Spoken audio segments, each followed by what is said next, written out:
और ये टेलीविजन वाले, इन्होंने तो कमाल ही कर दिया। अब वो उतरे हैं, अब उन्होंने सीधे हाथ से बाल ठीक किए हैं, इससे कुछ निकलेगा। अब वो होटल की ओर चल दिए हैं, बाथरूम में कैमरे नहीं थे, वरना वहां से भी कुछ निकलता। बॉडी लैंग्वेज डिस्कस हो रही है। एक पंक्ति मैंने सिर्फ मुशर्रफ पर लिखी, केवल एक पंक्ति। बस मैंने एक छोटे भाई अरुण से सुन रखा है कि जब मुशर्रफ जी राष्ट्रपति हुए, मैं हास्यरस काम में ले रहा हूं, मेरे तो वो इसी काम आता है, तो उन्होंने अपने चित्र वाला डाक टिकट जारी किया मुशर्रफ ने राष्ट्रपति होते ही। लोगों ने शिकायत की तो चिपक नहीं रहा। मुशर्रफ ने अफसर बुलाई, शिकायत की कि आप गोंद ठीक लगाओ, टिकट क्यों नहीं चिपक रहा। अफसर बोले साहब गोंद की समस्या नहीं है, लोग थूक उल्टी तरफ लगा रहे हैं।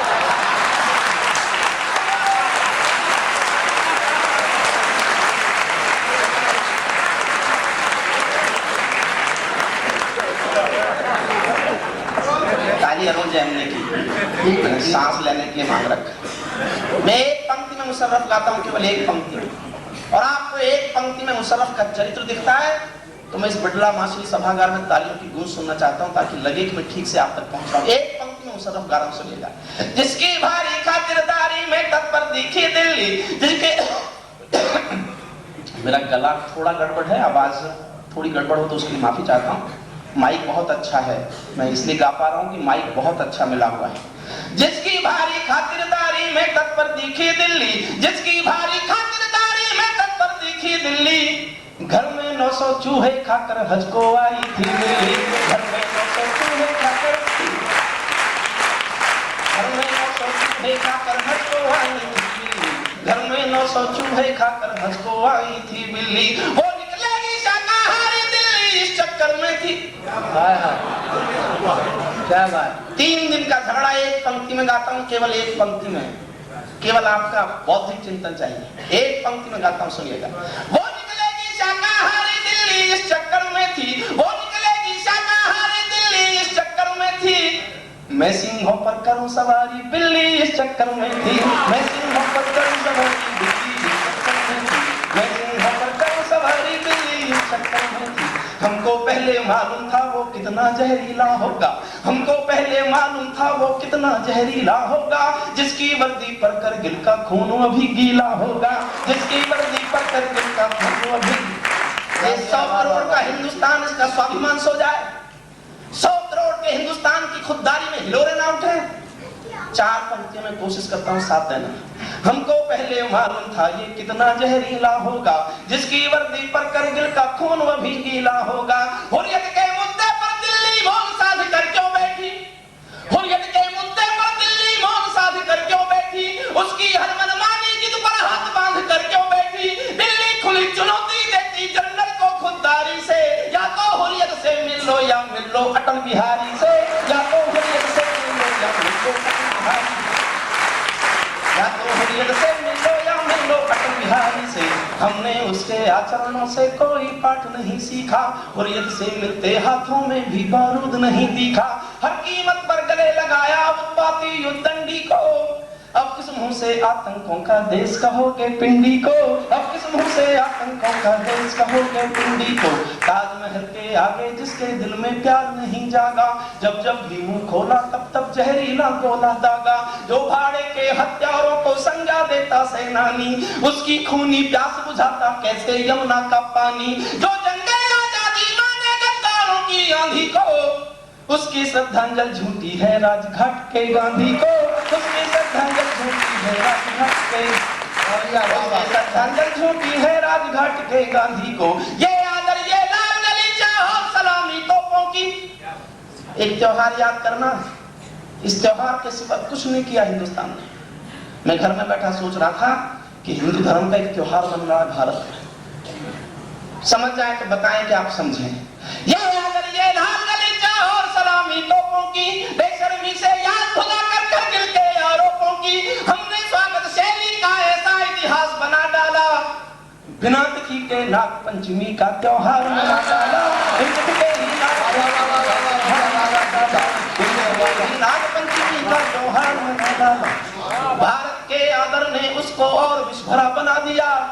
एक सपोला दूध पिलाकर किंग कोबरा बना दिया, एक सपोला दूध पिलाकर किंग कोबरा बना दी। हमने दोनों दरबारों की जन्म कुंडली बाची है, अचानक वार्ता हुई क्यों होगी? हमने दोनों दरबारों की जन्म कुंडली बाची है, अमरीकी हंटर पर दिल्ली और कराची नाची है, अमरीकी हंटर पर दिल्ली और कराची नाची है। भारत बिच्छू के डंकों का मंत्र सीख रहा होगा। एक और कारण हो सकता है, और जो अगली पंक्ति पढ़ रहा हूं इससे कड़वी पंक्ति में देश के प्रधान के लिए लिख नहीं सकता। हमारी संस्कृति, हमारी सभ्यता, हमारा शिक्षा अनुमति नहीं देती, लेकिन जो कह रहा हूं कहा इसलिए कि ये नहीं कहता तो मैं कुछ भी होता, हरिओम पवार नहीं होता।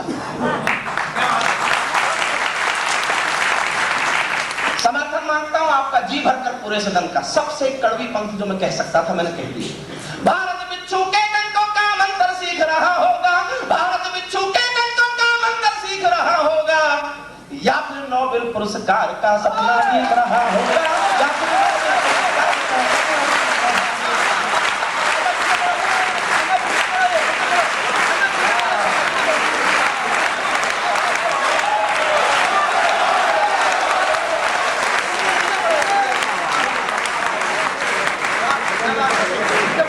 मैं अरुण जैमिनी तुमसे कहता हूँ तुम भी ताली बजाओ, क्योंकि मैंने तुम्हारी उस कविता पर ताली बजाई जो मेरी समझ में नहीं आई।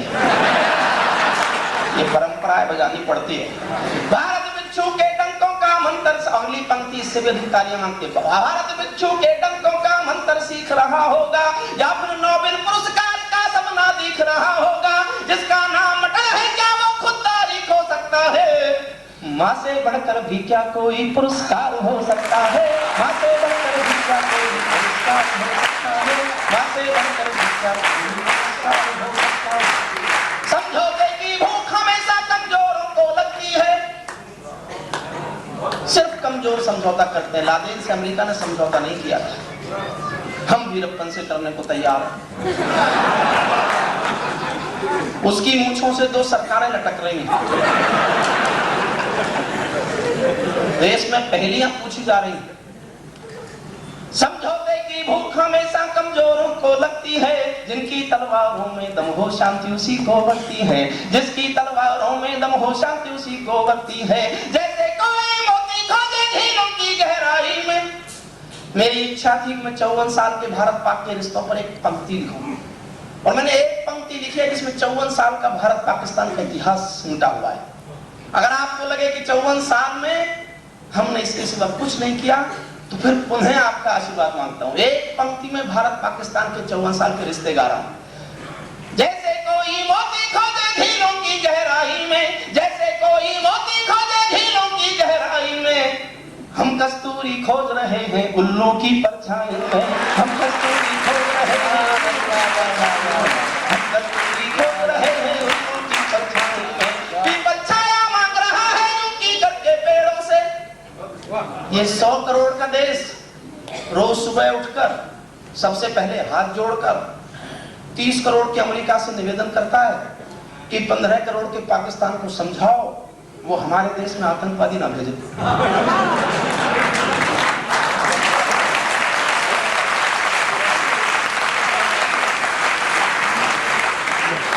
श्रद्धेय जोशी जी, मैं बहुत आदर करता हूँ आपका, बहुत पढ़ा मैंने आपको। मैं क्षमा चाहता हूँ, मैं एक विश्वविद्यालय में पढ़ाता हूँ, कानून पढ़ाता हूँ। बहुत मोटा सा सवाल मेरे दिमाग में आज तक नहीं आया। जब 3 साल से दिल्ली रोज ये कहती है कि हम पाकिस्तान से तब तक बात नहीं करेंगे जब तक वो आतंकवादी भेजना बंद नहीं करेगा। मैं गांव के लोगों से इसका अर्थ पूछता हूँ, और एक चौधरी कहता है साहब इसका अर्थ तो ये है कि हम पाकिस्तान से तब तक बात नहीं करेंगे जब तक वो हमको पीटना बंद नहीं करेगा। ऐसे रोकता है आतंकवाद। आतंकवाद रोकने की भाषा होती है देश का प्रधान लाल किले पर घोषणा करे कि जो भी आतंकवादी हिंदुस्तान की धरती पर कदम रखेगा हमारा तोप का गोला उसको बांध के उड़ा देगा।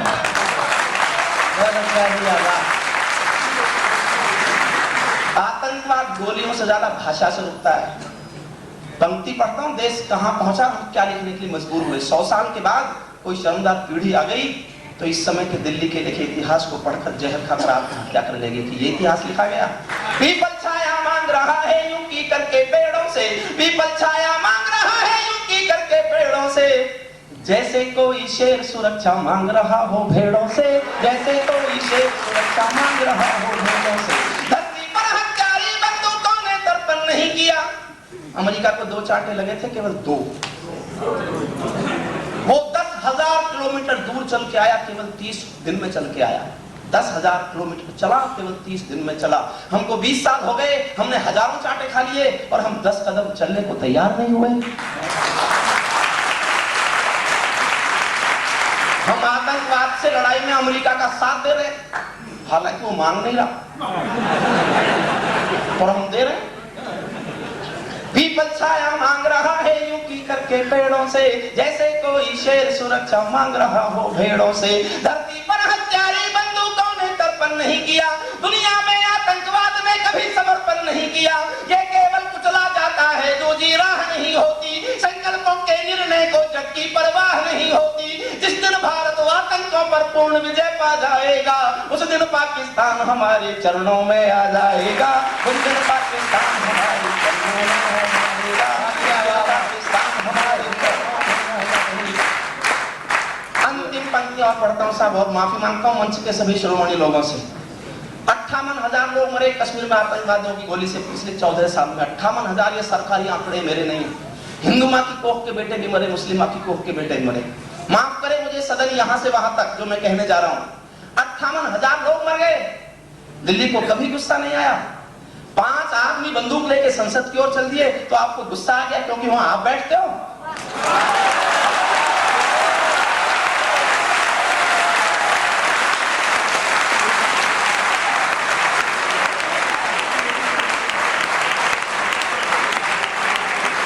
फूल अमन के कभी नहीं खिलते कायर पर पार्टी में, फूल अमन के कभी नहीं खिलते कायर पर पार्टी में, फूल अमन के कभी नहीं खिलते कायर पर पार्टी में। नेहरू जी के श्वेत कबूतर मरे पड़े हैं घाटी में, नेहरू जी के श्वेत कबूतर मरे। मैं किसी दल में नहीं हूँ और सत्तन जी की तरह ढेर के कूड़े पे भी नहीं हूँ। एक विश्वविद्यालय में पढ़ाता हूँ, बहुत सम्मान की नौकरी करता हूँ, कानून पढ़ाता हूँ। लेकिन देश में जब अक्षरधाम तक हमले हो, संसद तक हमले हो, काश्मीर विधानसभा तोड़ी जाए और रोज आतंकवाद की घटना हो, तो देश में जो इस विषय पर स्पष्ट बोलता हो उसका नाम लेने की हिम्मत करता हूं। मुझे नहीं पता आप मेरा साथ देंगे कि नहीं। अगर साथ दो तो जिस जोश में मैंने लिखा है उस जोश में समर्थन मांगता हूँ। 4 पंक्ति सुनना, अंतिम 6 पंक्तियां पढ़ता हूँ। फूल अमन के कभी नहीं खिलते कायर पर पार्टी में, नेहरू जी के श्वेत कबूतर मरे पड़े हैं घाटी में।